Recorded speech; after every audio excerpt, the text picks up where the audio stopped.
और शायद इसी से मेरे पूर्व जन्म के साथ साथ इस जन्म के भी पाप धुल जाएंगे और तब जाके हम दोनों पति पत्नी को मोक्ष मिल पाएगा। सेठ धनसुखलाल,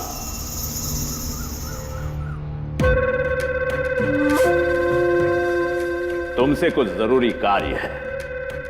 वो छोटी जाति वाला राम जी अगर हसिया लेकर आया तो तुम बंदूक चलाओ।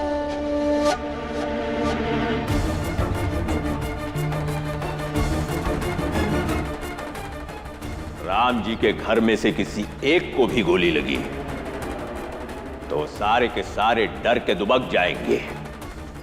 और हां, बंदूक चलाने के लिए रानी के मां बाप को तैयार करो, क्योंकि उनके पाप को खत्म करने के लिए हमारे आदमी गोली चलाने का पाप क्यों करे। जी महाराज।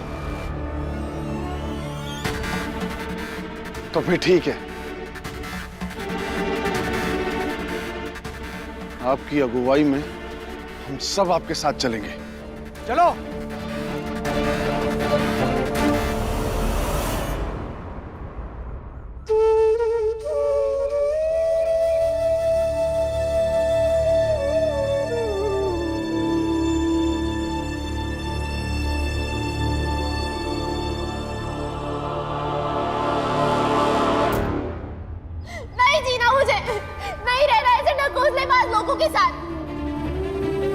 मैं एक विधवा हूँ जिसने पहले तो विधवा का रूप ग्रहण करने से इनकार कर दिया था और फिर समाज के खिलाफ जाकर प्रेम किया।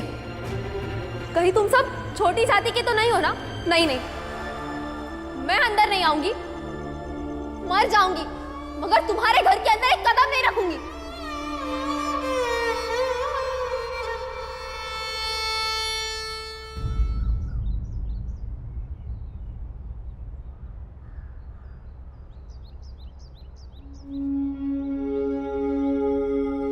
क्या हुआ बेटा, तुम वहां से उठ के आ गए? बाबा, आप तो कहते हैं कि किस्मत कुछ नहीं होती, जो होता है सिर्फ कर्म होता है। फिर इस बेचारे की जिंदगी इतनी मुश्किल कैसे हो गई?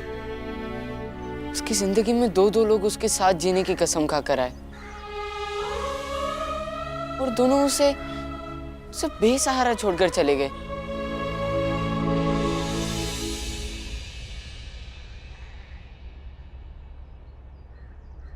परिस्थिति भी कुछ होती है ना।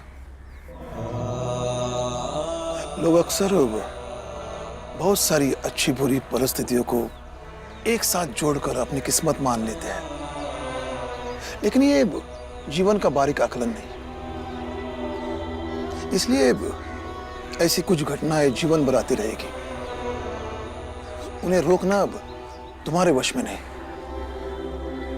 और अब ऐसी घटनाएं तुम्हें किस्मत के सिद्धांत के पास और कर्म के साथ दूर करेगी। और ऐसे ही समय में मनुष्य को दृढ़ता और अपने कर्म पर विश्वास रखने की बहुत जरूरत होती है। पर बाबा, क्या कर्म करते रहने से हर समस्या का समाधान मिल जाता है? भला ये सही है कि हर समस्या का समाधान सिर्फ कर्म ही नहीं होता। कुछ समस्याओं को हम न टाल सकते हैं, ना ही बचा सकते हैं। लेकिन एक बात तय है कि कर्म करते रहने से ही हम समस्याओं से छुटकारा पा सकते हैं, हाथ पर हाथ धरे बैठने से नहीं।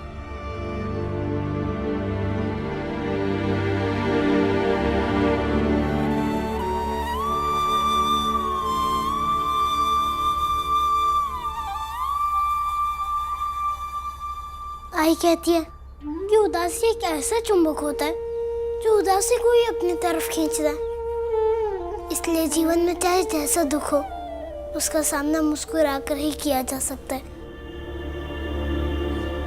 जानता हूँ कि मुस्कुराना मुश्किल है, लेकिन सिर्फ तब तक जब तक आप वो बातें सोचते रहेंगी जिसको सोचकर आपका मन दुखी हो रहा है। खैर छोड़िए, अब ये बताइए कि आपको हमारे इस घर में कैसा लग रहा है?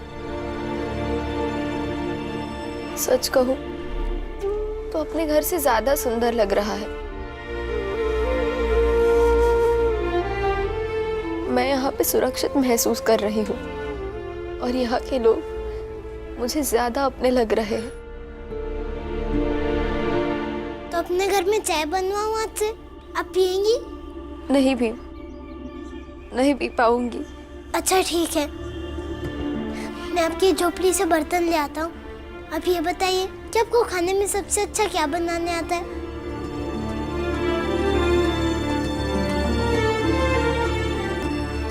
मैं आपका साथ देना चाहता हूँ, मैं आपके साथ सपने देखने की हिम्मत करना चाहता हूँ, मैं आपको हमेशा हमेशा के लिए यहाँ पे रखना चाहता हूँ।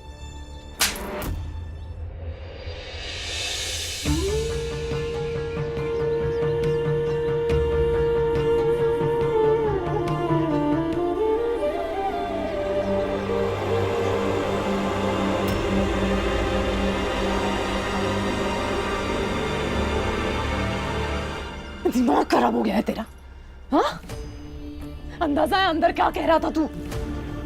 मैं कहाँ किसी से कुछ कह रहा था, मैं तो बस सोच रहा था तो गलती से मुंह से निकल गया। ये सोचना भी गुनाह है, पाप है। देख बाला, ये बात दिमाग से निकाल दे, क्योंकि दिमाग में नहीं आएगी तो मुंह से भी नहीं निकलेगी। हाँ, इसमें गलत क्या है? मैं किसी की मुसीबत में उसके साथ खड़ा होना चाहता हूँ। इस लड़की को मैं मौत के मुंह से बचा के लाया था, बस नहीं चाहता हूँ कि उसकी जिंदगी में किसी भी तरीके का दुख हो। इसे भी खुश रहने का अधिकार है और शायद मैं यही खुशी देने की सोच रहा था। गलत सोच रहा है तू।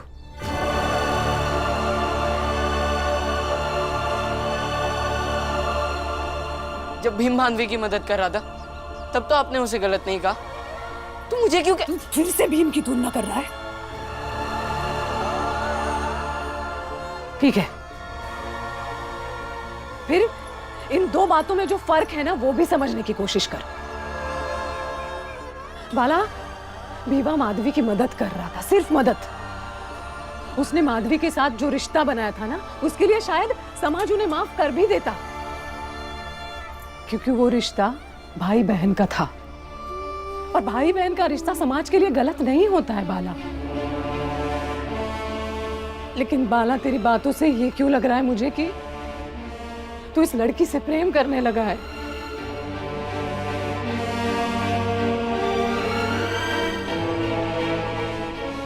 बाला, समझने की कोशिश कर बेटा। एक छोटी जाति के लड़के का एक ऊंची जाति के लड़की से प्रेम करना धरती और आसमान के मिलन के जितना, उससे भी ज्यादा असंभव है। बाला, प्रेम वो सफल होता है जब दो इंसान शक्कर और पानी की तरह एक दूसरे के साथ घुल जाते हैं। लेकिन तू जिस प्रेम के बारे में सोच रहा है ना, वो शक्कर और पानी का संबंध नहीं है, बल्कि घी को पानी में घोलने जैसा है। तो कितनी भी कोशिश कर ले, घी पानी में नहीं घुलता। और इसीलिए ये बात दिमाग से निकाल दे बस। मैं दिमाग को समझाने की कोशिश करता हूँ भाई, लेकिन मन मानता ही नहीं है। मैं क्या करूं? बाला भैया, आप किस बात पे आई से बहस कर रहे थे? मुझे बताइए, मैं आपकी मदद करने की कोशिश करता हूँ। भीम तो इस बात को समझने के लिए छोटा है।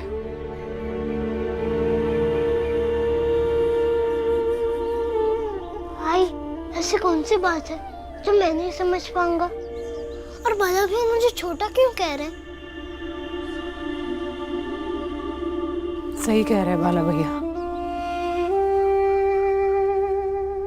तू नहीं समझ पाएगा।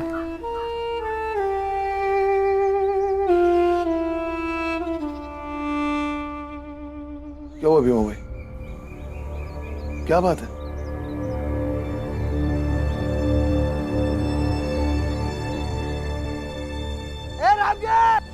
बहुत गर्मी है ना तेरे में, बाहर निकाल, बाहर निकाल। भैया, भाभी जल्दी बाहर आओ।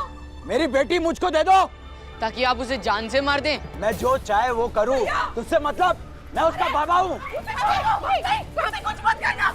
एक आदमी रात में बंदूक लेकर अपनी बेटी को ढूंढने आया है, तो हम कैसे मान लें कि वो उसका बाबा है? ए चुप कर पिद्दी, ध्यान से सुन। उस लड़की को लेके बाहर आ जा, वरना एक गोली चलेगी, सब के सब मान जाएंगे। हाँ।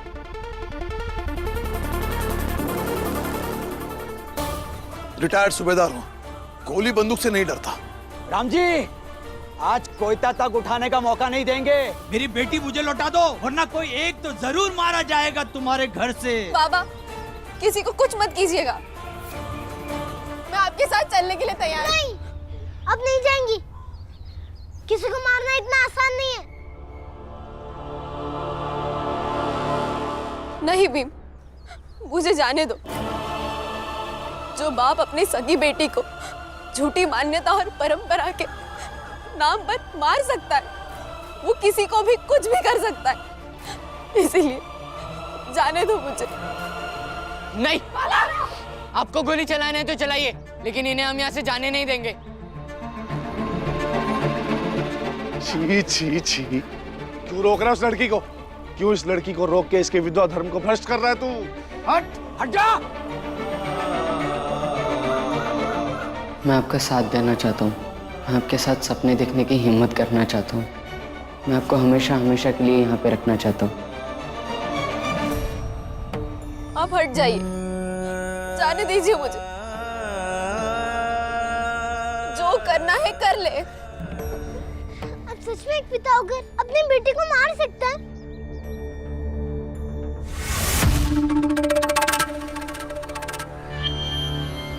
सोच क्या रहे हैं? यही भीमराव है, इसे गोली मार दीजिए, ये मर गया तो सब शांत हो जाएंगे।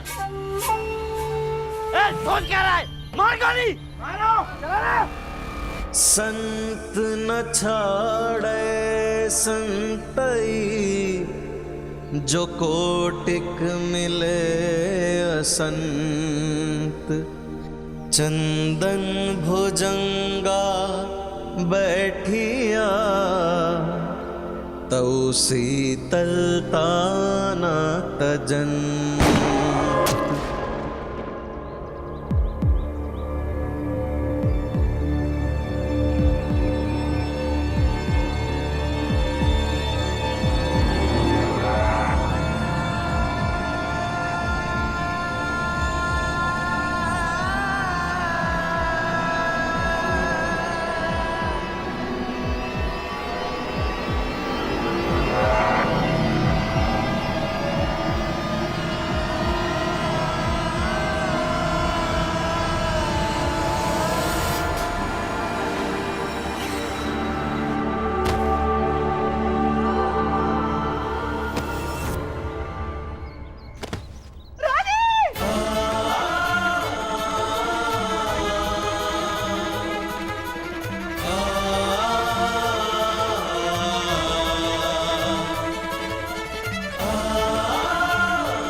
वैजी, वैजी, वैजी, वैजी, वैजी, वैजी, वैजी, इसका इलाज कीजिए, इसे गोली लगी। आप ही की जाति की है। जल्दी कीजिए ना।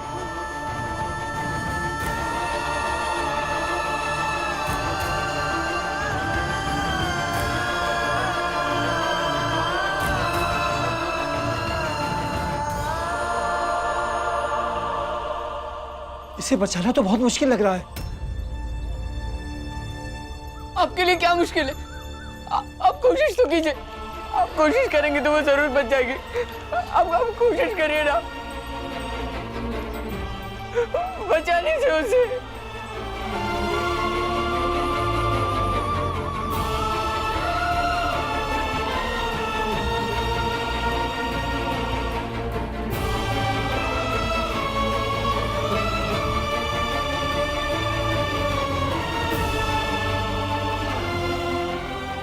इसे अंदर लेकर के आओ।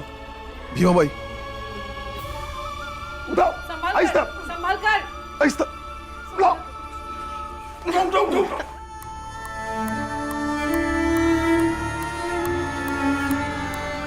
आप लोग जरा बाहर जाइए, थोड़ी शांति चाहिए।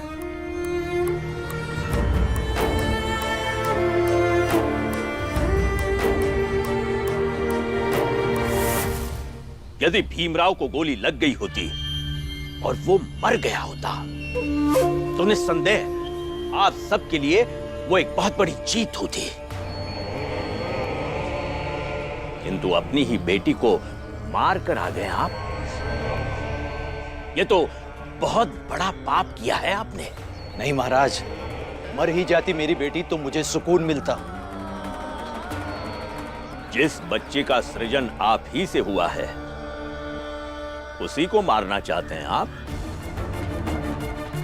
किंतु इससे उस अभागन विधवा के पाप खत्म तो नहीं होंगे। और याद रहे, पापों का भार बहुत ज्यादा होता है।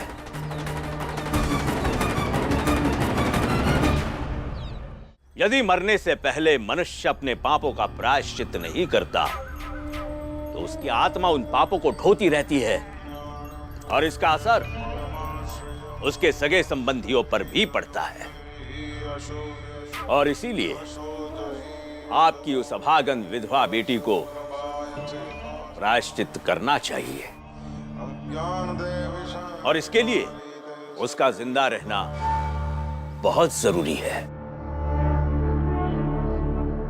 तो आप सब हमारे साथ मिलकर ईश्वर से प्रार्थना कीजिए कि रानी जीवित रहे।